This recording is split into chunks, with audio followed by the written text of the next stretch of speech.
Hi, I'm Leslie Rock, and I'm going to tell a story about a trip I took to Hong Kong 4 years ago in the winter.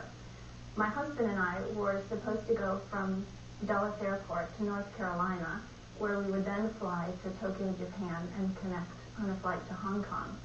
As it turned out, we did go to North Carolina, and then we spent about 5 hours in the air, and everything was going fine until the pilot made an announcement in Japanese, of course, because we were on Japan Airlines. And I should go back and add that when we were on the tarmac in North Carolina, the flight attendants were standing out by where the plane was going to take off, and they were waving very formally to wave us goodbye on our way off to Japan.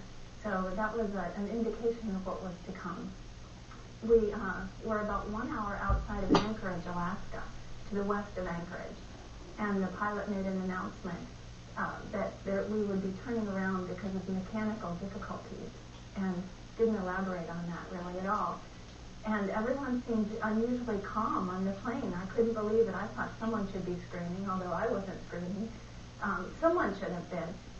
So anyway, he turned the plane around, and we ended up landing in a cargo airport in Anchorage, which indicated that it was pretty serious, although none of us really knew it at the time.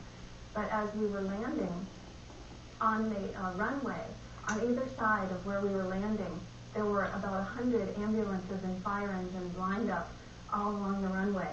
And so then we started to get the feeling that it was pretty serious.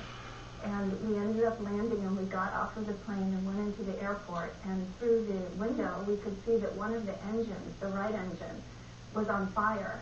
And of course none of us had known this the whole time, and several of the passengers immediately got out their cameras, and out of the window they started snapping pictures of the burning fuselage.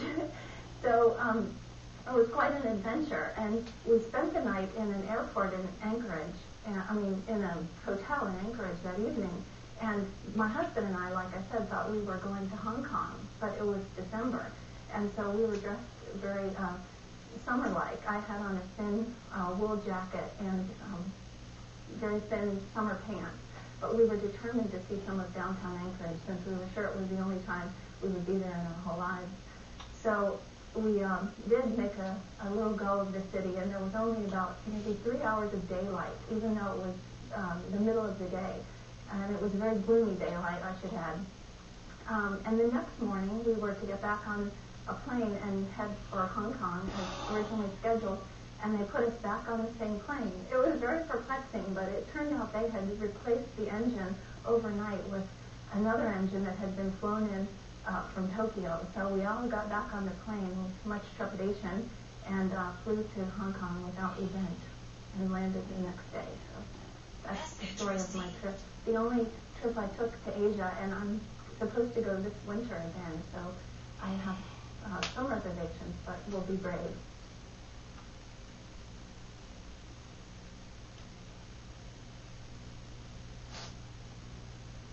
Hello.